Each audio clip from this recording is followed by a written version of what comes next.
for everybody just coming into the room, we're about 5 minutes before the hour. We'll probably start about a minute past. So just sit tight and we'll let everybody filter in, and we'll get going in about 5 minutes. Thank you.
Hello, everybody who's jumped in the room a couple minutes early. We're about 2 minutes before the top of the hour, and we're just letting everybody else filter in. We'll start the event in about 3 minutes. So sit tight. Thank you.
Hello, everybody. We're now at the top of the hour. We'll give it 1 more minute and then we'll get started with the event. So thanks for sitting tight.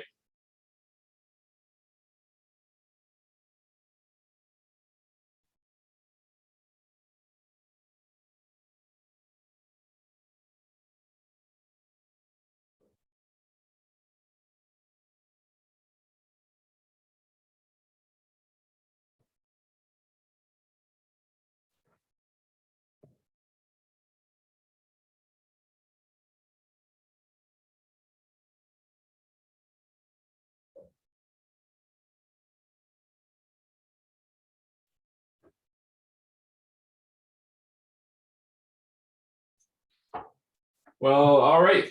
My clock shows 1 minute past the hour, so let's get started. Welcome everybody to our PFAS testing webinar series. My name is Matt Newstaden. I'll be moderating the intro to the session and the Q&A at the end. I work for CPGs. I'm the market development manager for cannabis, environmental, food, and beverage markets. And I'm super excited to be here for the 5th part of our series. We have the first 4 parts of this series actually on demand already, so you should definitely go take a look at that. Lots of really good content has been discussed to date. And I don't know about all of you on the call, but I've been talking about nothing but PFAS since the EPA announced last week the new health advisory limits in drinking water for PFOA at 4 parts per quadrillion, which is a really fun number to think about from a scientific perspective for these particular analytes. A couple of housekeeping items before we roll into the talk. This session will be recorded, and we will have a live Q&A at the end of our talk with our speaker. And there's a little Q&A box at the bottom of your Zoom window that you can use to enter those questions as they come up, and we'll get to as many of them as we can at the end of the session. So our speaker today is Dr. Craig Butt. Craig is a scientist at CPGs. He's been with us for 5 years now, but he has over 20 years of mass spectrometry experience. And this includes a PhD where his research was focused on the fate of PFAS compounds and biological systems. At CPGs, he's been involved in the development of methods in a lot of different environmental and food matrices, and he also happens to be the host of the PFAS Fireside Chats series, which is another great piece of PFAS content, speaking with PFAS thought leaders and researchers at the forefront of this really interesting field. So the link for that has been put in the chat if you're interested in having a look at that. So before we get started, I am going to launch a quick couple of polling questions. They'll come up in your window, and you might have to scroll down to see those. And with that, I'll leave the poll up for a little bit here and turn it over to Craig for our excellent discussion today about the multitude of places that you can find PFAS out in the world. Absolutely. Thank you, Matt. And I'll give people a few moments to fill out the poll.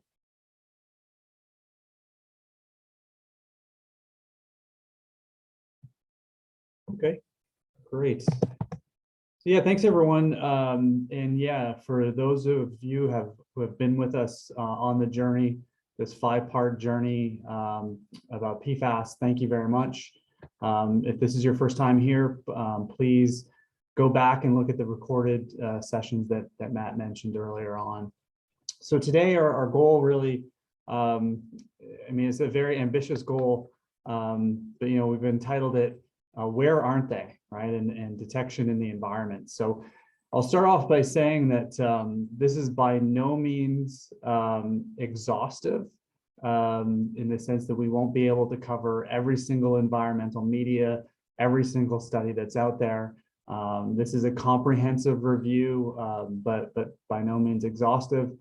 So if there are things that we didn't get to by the end of the session, you know, please ask away in the Q&A, and we'll try to get to it as best we can. But I've really kind of taken an effort to kind of look at things at a fairly high level, hopefully as well. While I chat today, this will pique your interest, right? And so you can dive in a little bit more into areas that you find particularly interesting and intriguing. So just kind of a review or a sort of overview of what we'll cover today. I'm going to spend some time looking at wildlife trends, and you know, a lot has been known about PFAS in wildlife. Specifically, the aquatic environment tends to be very well studied, and the Arctic as well. We'll talk a little bit maybe why that's important. You know, one of the things that we're interested in PFAS is because they do biomagnify up the food chain. We'll touch on that, as well as look at some trends, some very broad spatial and temporal trends, because of course now we've been reporting on PFAS for about 22 years. Other environmental matrices that are very interesting our wastewater and biosolids and how those can be used as monitoring tools to really assess broader population exposure. And then looking at the PFAS and how they are being detected in a lot of the products that are in our homes or in contact with things that we eat. And then finally, a little bit about air samples and really what that means in terms of PFAS being detected in the air and how that can translate into other environmental compartments. So just kind of a broad overview and roadmap for today. All right, a little bit of introduction. So really, if you've been on any of my webinars that I've tended to give, I always like to start with this slide. And one theme that you're going to notice today is that I am going to go back to a lot of those original studies, those seminal studies that were done in the early 2000s. Because I think it's important to know where we started and where some of that early research was done to assess really the progress that we've made here, many years later. So, 2001, these two monitoring studies really broke it open. First the work from Hansen at 3M looking at PFAS in human serum, and this was non-occupationally exposed human serum, right? So this is the general public, right? Focusing in on three PFAS compounds here, PFAS, PFOA, and the hexane sulfonic acid. And then 𝗔𝗱𝗱𝗏𝗀𝗃 and Canaan. In fact, I remember this one because it made the cover of Environmental Science and Technology, right? And that was pretty big that this study measured PFAS in wildlife, particularly from these remote regions, right? Showing that it was really globally distributed. So one thing to kind of mention straight up is, you'll notice a lot of the trends and a lot of the reviews we discuss are really focused in on a small group of PFAS. A lot of times PFAS and PFOA, sometimes like this one, the hexane sulfonic acid. And that's really because a lot of the historical studies measured a much narrower range than we would today. And therefore, there's just kind of this really breadth of information and data available. So I guess I'll ask you to kind of excuse me for a lot of this discussion where it may seem that we're only focusing in on a few different PFAS, whereas our monitoring efforts today are much broader. And certainly as the years go on and many more studies are going to be published, we'll have a good idea of the trends for those compounds. But interestingly, Matt at the top of the session was talking about those new EPA drinking water guidelines, and those are for only 4 compounds, right? And the lowest ones are for PFAS and PFOA, arguably the best studied. Why are we looking at different environmental compartments? Why is it important? Well, I would kind of bring you back a lot to the PFAS life cycle and our understanding of exposure, right? The PFAS story is just an inherently complex story. Here's a couple good schematics from 𝗔𝗱𝗏𝗏𝗀𝗏 et al. And Sunderland et al. With fairly recent reviews. And of course, depending on what your target organism, whether it be human or wildlife, of course, there's many routes as we go from something being produced in a factory to being used in our consumer products and making it into the environment and finally into us. And then of course, one here, the transfer on to the infants, often our youngest and most vulnerable members of society. So also here, right, if you look at this left-hand schematic, looking at some of these different environmental compartments, how things will move from our consumer products or industrial sources into things like food and water relating to exposure and then accumulation within us or wildlife to the blood. So, hopefully this demonstrates why when we are worried about toxic effects, we do need to go back and look at all of these different environmental compartments because those will inform us about the relevant exposure routes and what different aspects we need to pay particularly close attention to. All right, so wildlife trends. Again, kind of going back, I showed this figure in one of the opening slides. This initial work done, way long ago in 2001, I guess what, 21 years ago. That measured PFAS, but then work that was followed up a few years later by John Martin, looking at here, this is polar bears in the Arctic. So not new that they detected PFAS in polar bears, but the fact that you could see now wasn't just PFAS, but here these long chain perfluorinated carboxylic acids. So, improving our understanding even 18 years ago of the fact that we couldn't just look at a single compound like PFAS, that there was in fact a much broader suite of PFAS that were accumulating. And I think too at the time, the fact that these were located very, very far away from industrial sources showed the fact that these were just disseminated around the world. So that's some early work. Some very broad trends that we've been able to discern over these years. Pretty much every wildlife sample we measure from around the globe has detectable concentrations of some PFAS compounds. Now, of course, levels vary depending whether you're looking at closer to industrial sources versus those remote ones like the polar bears in the Arctic, terrestrial versus aquatic organisms, where animals fit on the food chain. But pretty much every wildlife sample will have some detectable form of PFAS. Of course, we do see that higher levels are found near contaminated sites, lowest as you go to remote areas far away, such as the Arctic, middle of the oceans kind of thing. Now, of the PFAS that is out there, typically there is this kind of sweet spot of bioaccumulation. So compounds that are in kind of 7 to 11 chain lengths, carbon chain lengths, tend to show the highest proportions of PFAS. Now, one thing what is very interesting is that some wildlife tend to show some unique profiles, and presumably that is related to just how these biomagnify. Interestingly, birds, for some reason that I'm not aware of, contain very high proportions of long chain perfluorinated carboxylic acids. And then this sulfonamide, fossa, in animals such as beluga whales and other cetaceans accumulate in high proportions compared to other animals.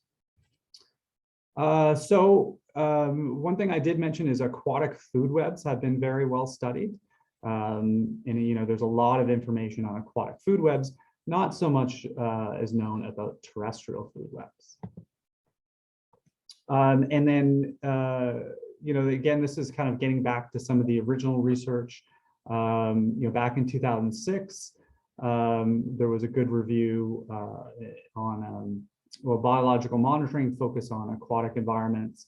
And then 𝗥𝗟𝗍 followed this up about 5 years later with another update, focusing specifically on aquatic biota.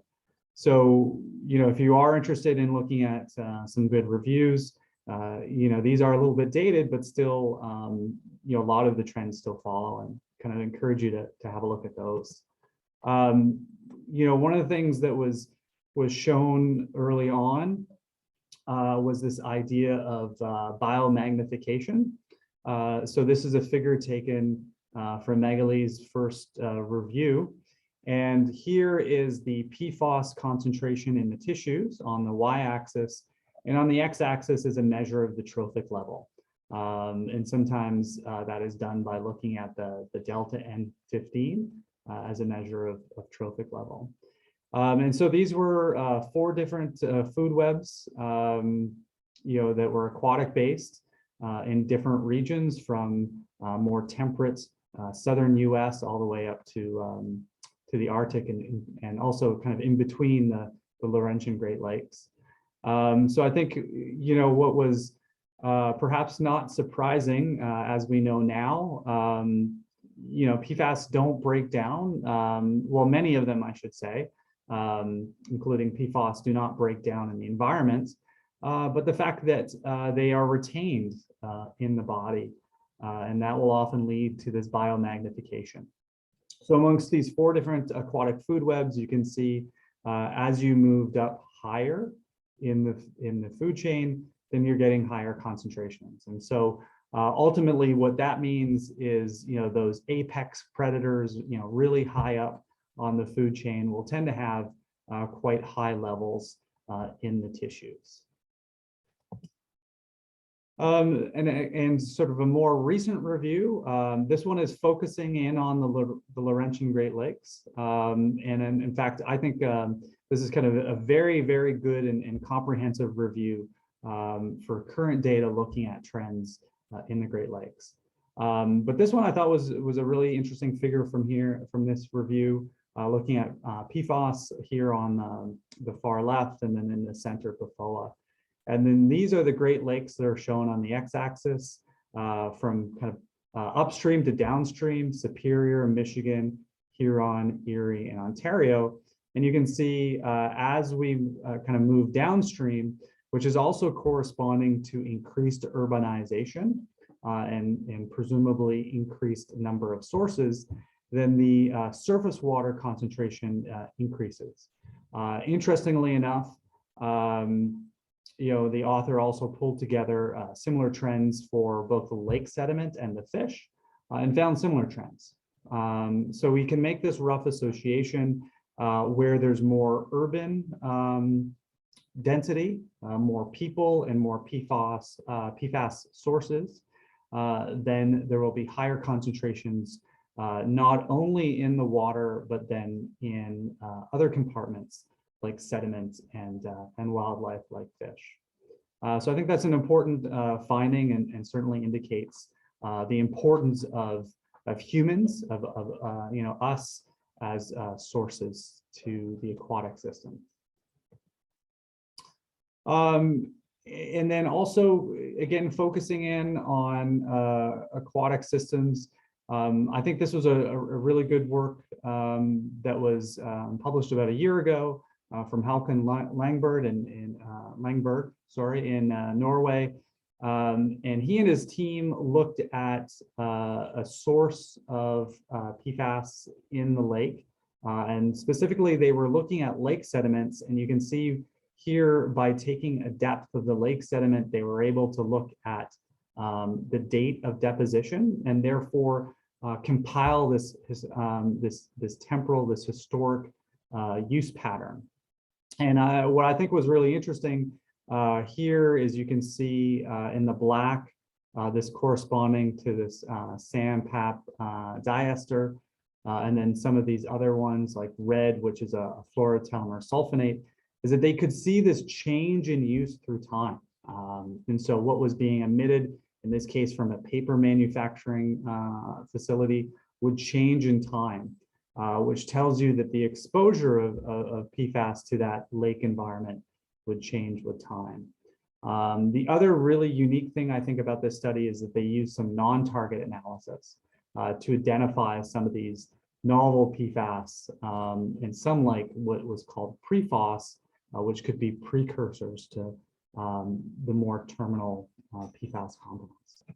So really interesting work, both to look at novel compounds as well as a temporal description of what the sources were to the lake environment. You know, sticking on some of those more novel techniques, this one, Holly Barrett's, again, published last year. Really interesting work looking at beluga whales, in this case from the St. Lawrence River estuary in Canada. And, you know, on the far left here, the legacy PFAS, ones that are, you know, well known and well understood. You know, interesting trends there. But to me, the most interesting part was, all of these compounds that she detected here on the right-hand side.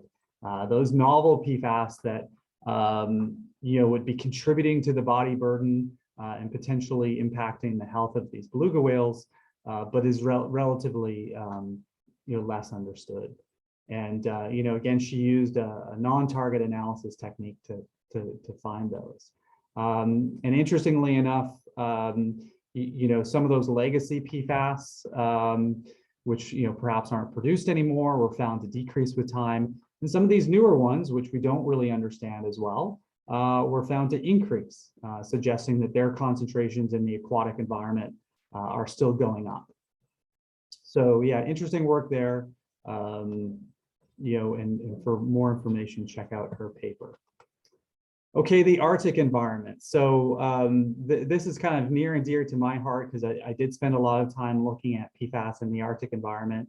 Early on, the Arctic environment was probably one of the best understood in terms of PFAS in the environment. And there's a couple good reviews here that have been published that I kind of encourage you to check out. So the Arctic provides, a very interesting place to study because it is so far away from those industrial sources. This was a good kind of cartoon that's in here that describes how, PFAS move from more industrialized, more southern regions, mostly by the atmosphere, and then some reactions that occur, and then depositing out into the aquatic system, and then being biomagnified up the food chain. Direct transport via the ocean also happens, but it's much slower and thought to be a more minor component. And again, similar to what I showed on that other figure with the other aquatic systems, there is trophic magnification. Here, this is a little bit more detailed in the sense that the organisms are labeled. These ones up here are actually seabirds. Seabirds, will often eat kind of, animals that have, beached themselves and kind of died up on shore. So they tend to be a little bit higher on the food chain. But again, this idea that there is biomagnification as you move up a food chain. And if you look at, thoughts that, health effects may occur at higher levels, it would be typically these higher trophic level organisms that might see health effects earlier. All right. So PFAS in wastewater and biosolids. I think this is a really interesting environmental compartment to look at, in part because, wastewater is, captures a wide population and often is a good measure of exposure for, what the population has in their system. So, this has been used. Wastewater, of course, is well known these days, right, for monitoring levels of COVID in a community. But it has been used to monitor levels of different pharmaceuticals and different recreational drugs in communities. So similarly, we can use it for measuring PFAS. So this was a good review come out this year, actually. And this was a big meta-analysis done of the United States. And here I show temporal trends for PFOA and its 4-carbon length analog, PFBA, right? So these are both carboxylic acids, one of 4 carbons, one of 8 carbons. And what's interestingly enough is that we do see different temporal patterns. Uses of PFOA have largely been phased out. Of course, it's still detected widely in the environment, but as its uses are phased out, presumably sources and exposure is decreasing. So you can see a decrease in the wastewater concentrations with time, whereas PFBA, largely thought to be a replacement compound, its levels are increasing. right? And so what's, I think, interesting about that is that we can use something which is fairly easy to monitor, like wastewater, to look at levels that humans are exposed to and how those changes with time. Now, one thing that's really interesting too is that a lot of times we talk about precursors, and there are precursors in the wastewater. And as you move from influent to effluent, some of those precursors can break down to more persistent PFAS. So you can see with some PFAS that in fact concentrations are increasing during the wastewater treatment process. You know, where we normally think of wastewater treatment as breaking down chemicals, in this case, it may be producing more of these persistent PFAS chemicals. Okay, here's another one. This is, again, came out earlier this year. And this is interesting to look at some unknown chemicals. This is in what the researchers called organic waste products. So these were coming from both rural and urban sources. Some of them do include biosolids. And what I thought was really interesting about this paper is, you know, they use some of these novel non-target techniques to look for newer compounds, you know, moving beyond just PFAS and PFOA. And they used a technique to look for them called Kendrick mass defects. And so I don't have time to go into all of the theory behind it, but this is a good way you can see that certain classes will be, let's say, found on the same horizontal line. And that's a good way to look for homologous groups of compounds of PFAS specifically. And by using these non-target techniques where they could look at the MSMS fragmentation pattern, and I've got an example down here of how they were able to elucidate the structures of some of these novel PFAS. So I think this is really good work because certainly we know that there are approximately, I think, 5,000 or so PFAS used in commercial use, but we don't really understand all of what's out there. And so much like Halkin and Hawley's work to try to understand the new PFAS in the aquatic environment, you know, this is a good one to look at here, these organic waste products. Okay, so again, looking at that study in a few more details, some interesting things I think they found when they were looking at these OWPs, these organic waste products.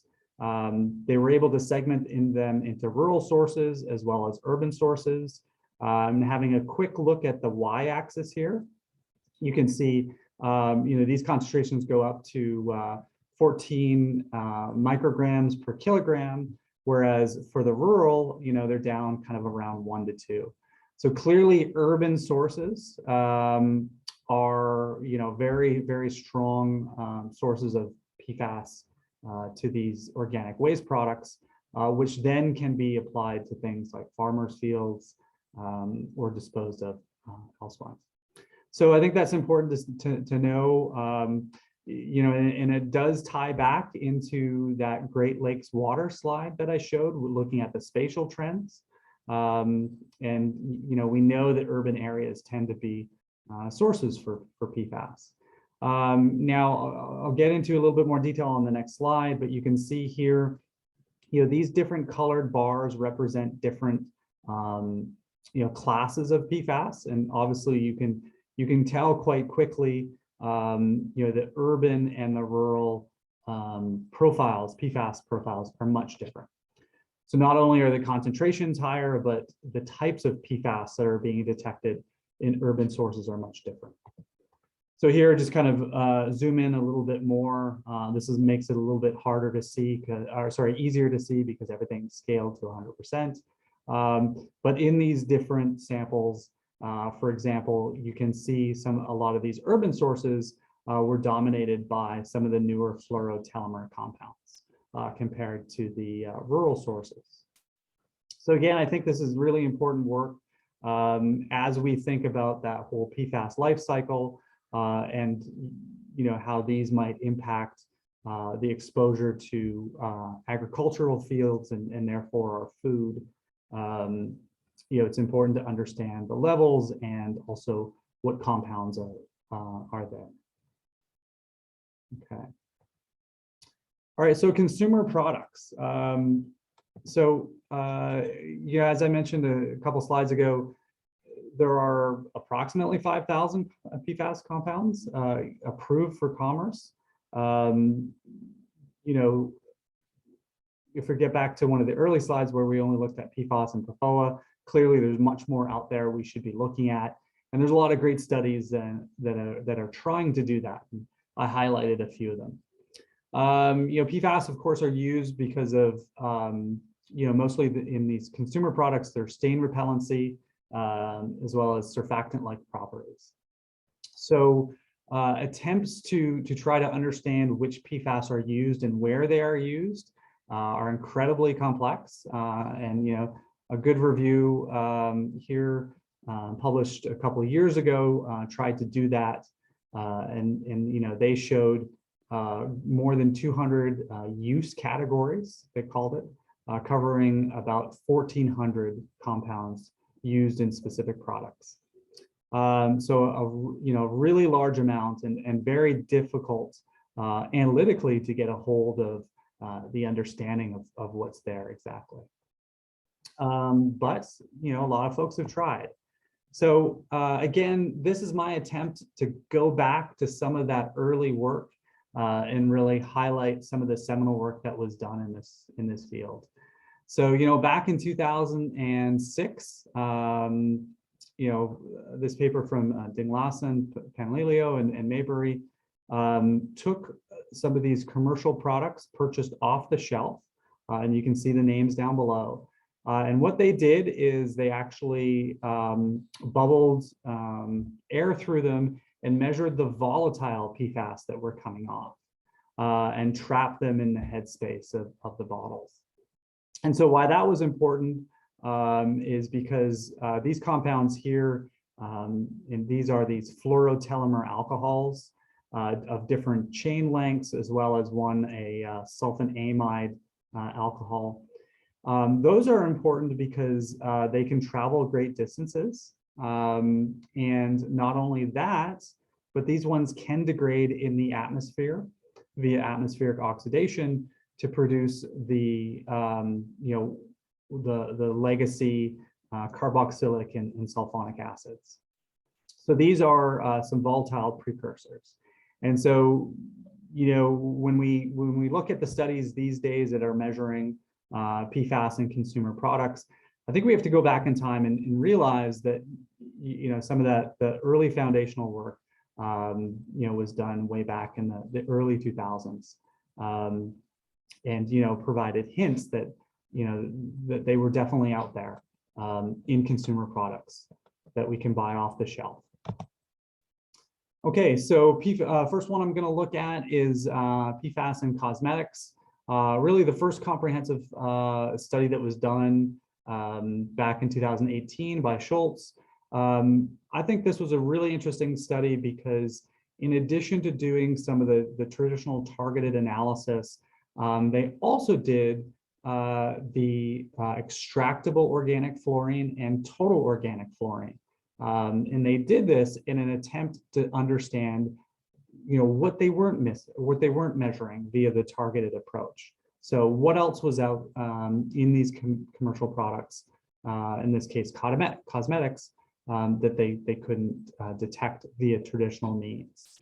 And this is kind of a good schematic here, kind of showing, a fluorine content, and then, these different bars measuring a total fluorine, an extractable organic fluorine, and then here in this bluish bar, that would be what we would traditionally monitor via targeted techniques. All right, so first, looking at different compounds that they measured and looking at the different concentrations. What was interesting here, this is the x-axis, measuring different types of cosmetics. And then here, the different colors are looking at different classes of PFAS, and the shades of those colors are essentially different chain lengths. So, again, a lot of attention done on the carboxylic acids, and certainly a lot of the cosmetics did have high concentrations of those.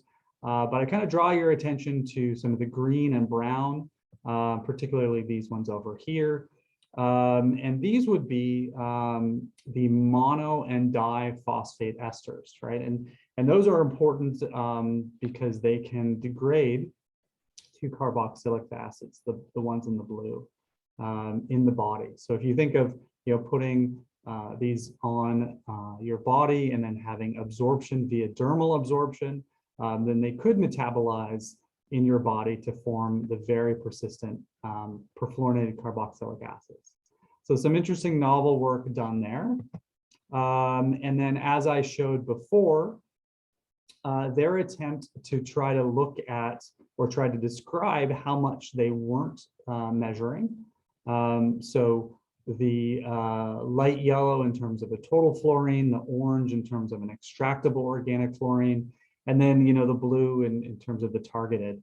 And I think what's really striking here is if you look at the trends, it showed that there was a lot that the researchers were not able to measure directly, right, and being compound specific. So I think this is, while a little bit concerning, also shows an opportunity for us as analytical chemists to describe the PFAS that are in our cosmetics. All right, and here the quote I pulled from the paper was that really the targeted, sort of triple quad analysis only described about 10 to 28%. And then more recently, work out last year from Whitehead did similar type of work, in this case using the PGI technique to look for total fluorine. And again, this was a little bit different. They didn't do the same kind of graphs, but they also did LCMS-MS analysis as well as GCMS, looking for some of those precursors like the fluorotelomere alcohols, but also methacrylate and acrylate compounds, and measured those as well. So in a way, kind of a similar story in the sense that there is a large number of PFAS that are being detected in these cosmetic samples, many of them which could be precursors as well. All right. Then the second one we'll talk about here is food contact paper. A couple of examples here, these little baskets, as well as food wrappers. These have received a lot of attention, and I've just grabbed a couple of different stories from C&E News over the last couple of years. And you'll see here some of these commercial products, sometimes trade name Zonal RP, and you'll see a lot of them that have these phosphate esters that are in here, which could degrade to carboxylic acids. So food contact paper received a lot of attention. Again, I'm going to take you back to some of the original papers. In this case, from Tim Begley at the US FDA. And here are some of the structures. These aren't, I don't think these are the exact structures of the chemicals that they were showing, I think, but more representative.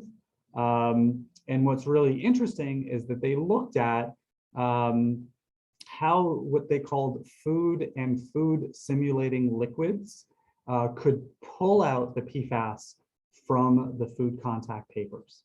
So that's really important because that shows really the potential relevance of these, right? Because just measuring them in a consumer product is one thing, but answering the question ultimately, can they get into the food that we would ingest? And what's interesting is if you look at the x-axis here, they used a range of food and food simulating liquids, things like very polar water all the way to a very non-polar oil, and then various polarities with ethanol in between.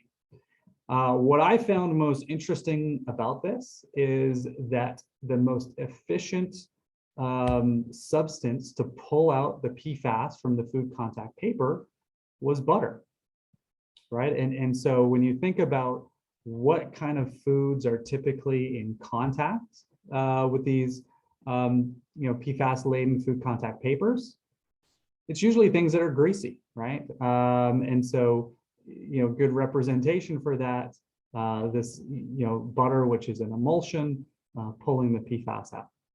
So I think very interesting work even done back in 2008. Going a little bit forward, looking at these compounds in the food contact paper from more modern times, again using a measure like that PGI technique to look at total fluorine, and then looking at a whole number of PFAS here. In this case, using a non-target technique with a time of flight mass spectrometer. Here, different categories of food contact materials with the total number of detects in each sample. First thing to note is a lot of the samples, right? The majority of the samples had detectable concentrations, and in case, some, wide range of total fluorine.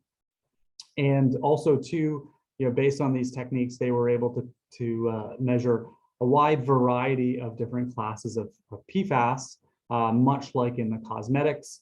And then also to remember that some of these are precursors to the more persistent carboxylic acids and sulfonic acids such as PFAS and PFOA.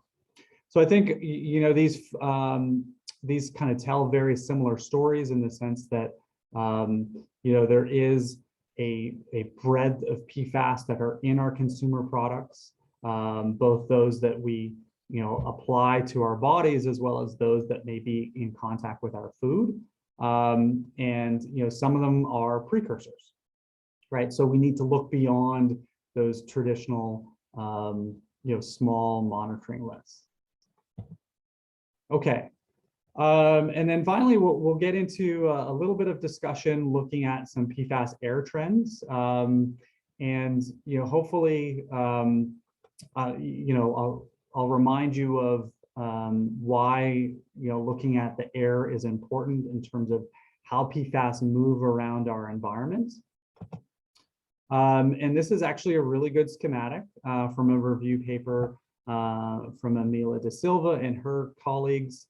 And here it kind of shows how like some of these volatile precursors can move around the globe, the atmospheric oxidation processes that can happen, and those can go from volatile precursors through very complex chemistry to these PFAS, which are things like PFAS and PFOA, which can then be deposited out either very close to the surface, very close to the sources, and be transported in the water, or also, let's say, in more remote regions. And we could probably spend hours talking about some of the different chemistry processes that happen during atmospheric oxidation. Don't have time to get into it, but if you are interested, there is some really good review papers out there that cover it. But really sufficient to say from this slide is that movement of PFAS via volatile precursors is quite important for the global dissemination of PFAS. And then, their reaction through oxidation and then deposition down in those more remote regions is important. And what has recently been described is PFAS kind of being re-released over short distances via sea spray, kind of like the crashing of waves against the shores. All right. Again, if you'll excuse me to kind of take you back in time, this is a paper from Naomi Stock in 2004. showing that these volatile precursors could be measured in this case, urban areas from around North America. So, we've known that the volatile precursors are around for quite some time. And then, of course, the chemistry that happens was also understood back around that time from Scott Maybury's group, as well as Tim Wallington at the Ford Motor Company. So yeah, the importance is that these are out there in the atmosphere and can eventually undergo atmospheric oxidation to those chemicals like PFAS and PFOA that we know quite well. So that last slide showed some major urban areas in North America. But since that time, our understanding has improved. And we now know that we can measure them really around the globe. And so this was work, this is a review paper put together by Fiona Wong and her colleagues. And you'll see here, this is actually from the top down. So where my precursor, or sorry, where my cursor is would be the North Pole. And so here you'll notice there's a location here at the very tip of Ellesmere Island, Alert. And this is some high volume air samples that were taken over time. So this is truly one of the most remote regions that you can get in the world. And still you can measure these volatile precursors, which, they're at lower levels than you would measure down south, but they're still there. And of course, that's important from a source perspective to these remote environments. Now, what is interesting is that, some temporal trends were observed. In some cases, there does appear to be a peak in the, let's say, the mid-2010s. But, it'll be interesting to see how those trends continue today, right? All right, and then, say a little closer to home, a little further south. This is work that Megumi Shimizu did for her postdoc down in Wilmington, North Carolina. Megumi is now an application scientist with us at SciEx. But here, the similar type of similar type of schematic, but here more localized. In this case, they were looking at emissions from a regional fluorochemical manufacturer. And they did look at some of the legacy PFAS, right? But they were also able, or were also interested in looking at some of these more novel ether carboxylic acids. Here, the acronym, the PFECAs, right? The E being the ethers. And ones that you would probably know of and probably hear of would be GenX, also known as HFPODA. So, the goal of that study was to see if they could measure them in the wet deposition, that is rain, as well as the particulate deposition, also the dry deposition. Okay, so, the answer was, could they measure them? And, the presumed source was that regional fluorochemical manufacturing plant. And the simple answer was yes, right? So, as we know, this was the first detection of these novel ether carboxylic acids in atmospheric deposition. Interestingly, the rain, the wet deposition actually had the highest concentration. So why this is important is when you think of these novel perfluorinated ether acids, is that some local environments have been contaminated, the local surface water and drinking water and even vegetation. And so where could they be coming from? The atmospheric source could be one of the main sources of them to that regional environment. So, very interesting work there. And then, lots of interesting questions in terms of how far that, that atmospheric signal goes and what other environments might be contaminated with them. But yeah, very novel work to show, these perfluorinated carboxylic or perfluorinated ether carboxylic acids in the wet and dry deposition. And it's not just North America. This is work out of the Netherlands, and looking in this case of 𝗔𝗱𝗃𝗃 and PFOA from the regional manufacturing plant over there. And in this case, they looked at leaves and grass. These are the concentrations on the y-axis, but on the x-axis is distance from the factory.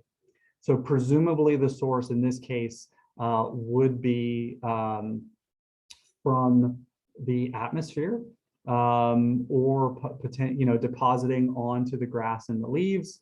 The other potential source could be from the soil, and the soil may be contaminated from atmospheric transport.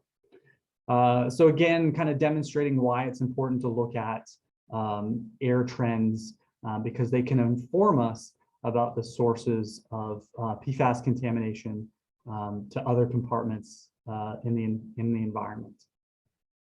Okay, and then I think the last one that we're gonna talk about today, work from John Washington that was published in Science, and this was really interesting, looking at PFAS in soils from New Jersey. And the figure that they have here, there's two potential, let's say, sources of PFAS contamination.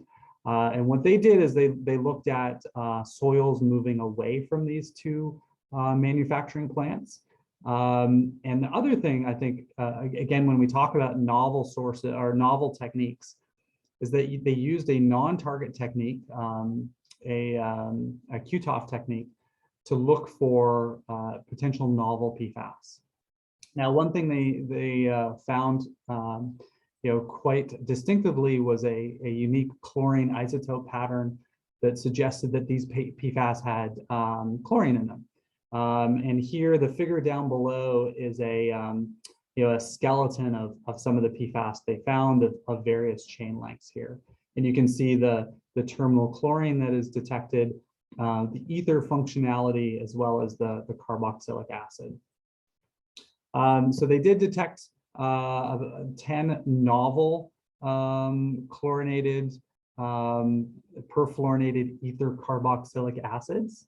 And the presumed source to those soils was via the atmospheric deposition. Again, demonstrating the importance of looking at these transport environmental compartments like air. And here's just an example showing why they thought it was coming from a particular factory, because the concentration was decreasing with increasing distance from that plant. So pretty strong evidence that it was coming from that plant. All right, so just to summarize, again, this was a sort of a comprehensive review of what we could do in this short time frame, but certainly not exhaustive. Hopefully I've demonstrated that PFAS are widely detected, nearly all of the environmental compartments from around the globe, but also too can be measured in a lot of the products we use around our homes, including those that we use as personal care products, as well as those that may be in contact with our food. And then hopefully I was able to show you that a lot of those modern analytical techniques that we're starting to use today, such as non-target analysis or looking at total organic fluorine, can be very useful to identify new PFAS and also improve our understanding in terms of how PFAS get into certain compartments in the environment, and what else is there that, or what else we don't know that is there.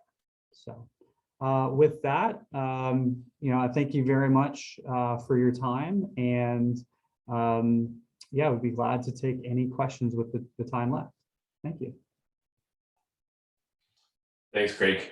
I guess the short answer is yes, they are everywhere. The question that remains is how, I guess, the toxicology is still a little bit of an unknown for some of these things. Okay, so excellent talk. We do have some time for Q&A. I am going to launch an exit poll. Again, you might have to scroll through it to see all 3 questions in there. If you could please take a couple seconds to answer that, we'd be really appreciative.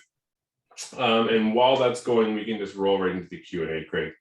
So the first one that came through was asking, good question, actually, interesting.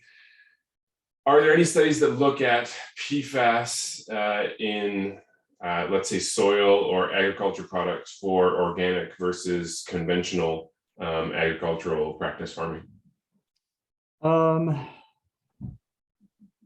Yeah, you know, there was actually a study, or not a study, it was a news report out of Maine.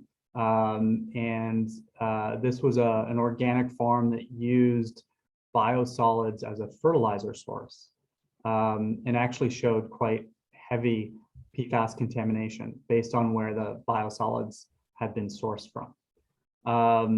So there are some like that, but I'm not, not aware of a broader comparison between folks using other chemical sources of fertilizer or pesticides. Mm-hmm. Okay. But I think the main study was very intriguing because certainly it showed that you know, the practice of using biosolids as fertilizer in some cases can be quite problematic depending on where those biosolids are coming from. Yeah, great point. And also that study that I showed in the presentation, you know, showed the biosolids between an urban source and rural source were quite different. Sure. So what are your thoughts on using combustion IC for total PFAS rather than LCMSMS? Well, yeah, I think you know, the work has been done to show you know, there are very few naturally occurring PFAS fluorinated compounds, right? So most of them are anthropogenic. You know, the idea is that using these total organic fluorine measurements can tell you what you're missing. In some cases, not all of them are PFAS. Some of them may be fluorinated pharmaceuticals or pesticides potentially. But I think it is quite useful to try to get an estimate of what we're missing via targeted means. So yeah, I think it's very informative. Okay. Just a reminder, there was a question about the slide deck, sharing the deck. This talk will be available as an on-demand form within the next couple of weeks. So anyone who's registered should get an email when that is made available on demand. I think you answered this. Maybe let's just revisit it since it was asked in the Q&A. Are PFAS excreted from us or other animals? And if so, how are they metabolized in those products? Yeah, they certainly are excreted. And how are they metabolized? Well, depending on what they are. So the precursor compounds can be metabolized quite quickly. I had mentioned those phosphate esters, like those mono and diphosphate esters. There are phosphatase enzymes everywhere in your body. They are metabolized quite quickly. And then also in the liver, there's the oxidative P450 enzymes to further degrade the molecules. So depending on what they are, I think the other, important aspect of it too is depending on where you are in terms of the PFAS precursor stages. Like for instance, a fluorotelomere alcohol will be metabolized to an aldehyde before going to a carboxylic acid. And that's important because aldehydes are in fact very toxic. So yes, the precursors can be metabolized. In some cases, some of those intermediate metabolites are quite concerning. Fair enough. Okay, I think that takes us to the end of today's session.